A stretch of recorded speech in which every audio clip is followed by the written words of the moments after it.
Hello everybody, welcome back to another video. Today is the first ever video made here on NHL 21 as I got the 10-hour trial not too long ago, and I gotta say I'm having a blast. I've been playing it since yesterday. I played about a year and a bit now with the Edmonton Oilers.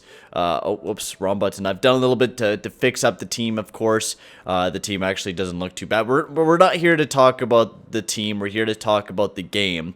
Now, I did an expansion draft for the reason why is I wanted to go through the offseason. I didn't want to have these carryover contracts. I didn't want to have the exact same team and then deal with all that stuff. So I decided that it would just be better off if I were to just start off with an expansion draft and just kind of do that over and over again until the new roster update comes out, which we will also be waiting for the roster update to start off the Seattle Kraken franchise mode, because I'd rather have everyone have their rosters and then we do the Seattle Kraken expansion draft so it's more realistic, and so we're not doing the exact same kind of expansion draft than what we did in the last NHL. So that is the plan so far with that. But I gotta say I am very pleased with what they did with this year's franchise mode. Now, they didn't do too much. I mean, the only thing that they really added in was the buyer trade deadline and, of course, the record book, which I thought was going to be more in-depth when I was first talking about it. I thought it was going to be more in-depth, but it definitely was not in-depth the way I wanted it to be. It's definitely not the worst, no doubt about that. Don't get me wrong. It's great that we have this new feature now that we can see our team's history, but we really can't go very much past this point, right? You got your season by season totals, which is one of the only things you could look at. Your rookie stats, which you can take a look at the current ones, and then franchise with most goal or points in the game, most saves. I can't believe it was Ben Scrivens. You could also take a look at the Seattle Kraken one as well and see their records. As you guys can see there, quick, and Mikael Granlund leads the team, and they have Sergachev too. Damn, boy, damn, they got some good players there in Seattle. But the record book it's a nice touch, but it definitely won't be able to go like in depth into certain players and where they rank on your team, which is kind of a bummer. But I do like how you get the points from your current team and who lead that, and then also who leads all time, which I do like that. For teams like the Oilers, you're never going to really, maybe you might see someone pass over Gretzky.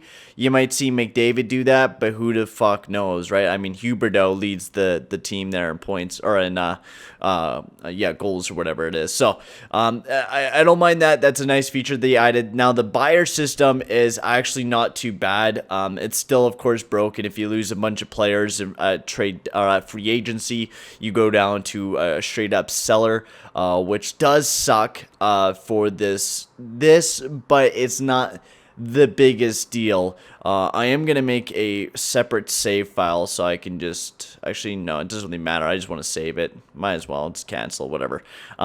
So yeah, the points is not too bad in the game either, and also the menu speed. This is the biggest thing that I'm really happy about. When I click edit lines, it takes a bit to load up. That's EA for you, but it definitely, I think, is a little bit faster than what it was last year. Like, you could switch between the menus really fast. I don't know any lag. I don't feel anything when I do play the game. The game feels a lot faster than what it has been in recent years. Like, I am actually able to click faster. I mean, in last year's game, we were able to click faster than what the game was able to think. But this game, it's able to think a little bit faster. Now, are you still thinking faster than it? Hell yeah, that's without a doubt. But also the simulation speed has picked up a little bit, a little faster. You could definitely see you could notice it. Oh god damn it, broken nose by Yamamoto. Fuck, all these injuries this year, man. I'm simulating this year, and it's just been so many injuries, endless injuries. But I do want to get to a trade deadline. Because of the fact that I want to show you guys a new trade deadline. Now, this is the new feature they actually added back in trade deadline, and they improved it. They improved it a fuck ton, and I'm actually really happy with the changes that they did to the game. because of the fact that it looks really good. The new trade deadline. So I'm really excited to show you guys that. And I was doing it last night, and I made a big blockbuster move to go after Robin Lehner in the trade deadline, because you could actually see it's really nice. Instead of flicking through all the teams, like, you could still do that in the trade deadline menu, but you have your top 10 players. So for example, if you're a team like pushing for the Stanley Cup, like how you can go after a huge big all-star name to really solidify your roster and help you push for that playoff spot. So I really do like with what they did with the game, and also there's a bunch of new features which I haven't played around with too much yet with the tuners and stuff like that. You can increase the draft quality and stuff like that. I'm going to do a lot of tests with this franchise mode and stuff like that, see what we can do. But I always keep it at medium, because if it crank it up to high, then you're just having all these teams be fucking cranked to shit and be really good. So usually I keep it pretty low. But yeah, you guys could see how fast the simulation is, and especially how fast it takes to load up the menus. Like, I remember last year, it took forever to load up something. Like, half of the time, the reason why your videos were so long was because menus took forever to fucking load up. Now they're loading up pretty fast, which is a huge bonus. This line's not doing very well. That's okay, though. We might improve that at the deadline. We'll pick up some third line or some depth to make the run for the Oilers, which I will take you guys along with this offline franchise mode that I've been doing, which sucks that it only lasts for 10 hours, because I'm really not doing anything this weekend but for a crap ton of homework. So it's just, I'm just going to be chilling around waiting for the full release of the game to come out on Tuesday. For me, at least, I get the 3-day early one, which I'm hoping they do make a roster update, but I know that won't happen probably for a month. So I don't know even if we're going to be waiting for the roster date to start a franchise mode up, but we are going to be doing Be a Pro. Be a Pro is definitely going to be a thing that we do start up right away, and I do not want to put him back in because he's a pussy and he has a post-concussion syndrome. So we'll wait a little bit. We'll wait until the deadline. After the deadline, I'll put him back in, because he's been Tristan Jarry's been a little bit injured for me this whole entire year, and I might have to change up my Actually, my defense might be doing pretty good, I think. I think they're doing pretty good. I might have to look at the advanced analytics, but I think the team's doing pretty good here in Oil Town. Here in Oil Town, baby, making the new team new. But my overall view of it is definitely the same as last year. It's changed. Yes, that has definitely been things that we've been seeing. There has been a lot of changes to this game, but Be a Pro was definitely, I think, the biggest thing that they were focused on this year. They were really, really focused on making Be a Pro better and actually playable, which I'm really excited to play. I'm about to make an episode right after this one. So once I get to trade deadline, I'll show you guys. So here's trade deadline. I forgot to take a look at everything, but we'll just we'll put it as buyer. Enter trade deadline. Yes, so you could enter trade deadline or not if you don't want to make any moves, and then this is what you got. So the timer is always going up. It actually goes pretty fast, and you can see some moves going around.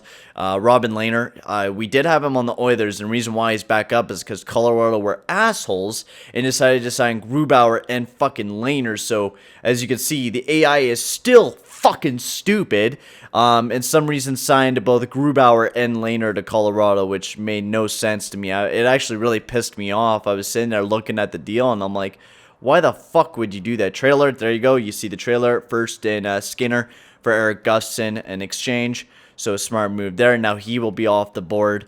So yeah, definitely nobody really that I need like a third liner is what no, he's too expensive. That your Demko's out there, Blackwood, Andrew Shaw. He's for a top 4 D-man there, Chicago. Not what I'm really looking for. Donskoy, Nutavaro, Lowry wouldn't be too bad. Sherrod, another deal there. Chicago making a big deal. A bunch of moves. Andrew Shaw now off the board for second, and Matt Grzelcyk. Now, I don't know if I would definitely do this all the fucking time because of the fact that it goes by so fast. And it is just such a thing that goes really fast. Like, it flies by, this free agency. Mason Appleton's is now, I don't really like the menu because I really can't see what role they are. So we're just going to quickly flip through all the teams. Actually, we could just cut it off here because I will probably do some stuff, some due diligence later on. But yeah, so this is the way that it is. I like the way that the trade summary pops up. Denis Gurianov to Seattle for Barbashev and Luke Shen, so you can see the big deals there. You can see your draft board, so you can take a look at your team, see what they have for picks. You can even take a look at the Stats Central. For Christ's sakes, from here too, so you can take a look at the stats. Oh, okay, so I thought I was stuck and I couldn't look at anything, so that's a new thing I just learned. So you can take a look at all your players, like you can see McDavid, Nuge, Palat doing pretty good, Yamamoto, he's been injured for most of the year, Puljujärvi's having a breakout year. You can take a look at D-Man. D-Man's not looking too bad. Goalies, Subban's been having to really carry this team this year, hasn't been really doing a great job of it. You can take a look at, yeah, that's awesome that you can take a look at all the stats and stuff from here, and you can see all that. So that's nifty. I'm really, really liking the franchise mode and the way that this is. Now, do I believe that it is the same as last year? Yeah, it is definitely the same as last year. If you were to keep NHL 20 and just do your own roster update, I probably would just be fine with that, right? Like, you're not really missing out on too much. The trade deadline and the faster sims are definitely not game breaking, but it adds context to the storyline, which I do enjoy. And it's a new game, Tomas Hertl. They're going to Arizona. Damn, bruh. So I'm gonna end the video here. Tell me guys what you guys think in the comment section below about franchise mode. I give it a decent B plus. It's improved from last year, for sure. Has it improved the scouting or the coaching? No, it's still a pain in the ass for scouting, and having to hire like 20 scouts is still a fucking pain in the ass. And coaching's still the same, I think. I haven't done too much testing on it, but it's basically the same with just some new elements added into the game. Now, I don't hate EA for doing this, and I don't hate EA for keeping the game the same. I don't care. I love NHL either way. I will always buy a new copy of it. And I know that they are a company that is... EA is a scamming company, but at the exact same time, the NHL division is such a small division right now that they got to deal with so much. And also, overalls are kind of scuffed. There's been some overalls that I was questioning, like the Carey Price being a 90 overall, and then Braden Holtby being 88. I don't know what's going on there. There's some weird overalls in this game.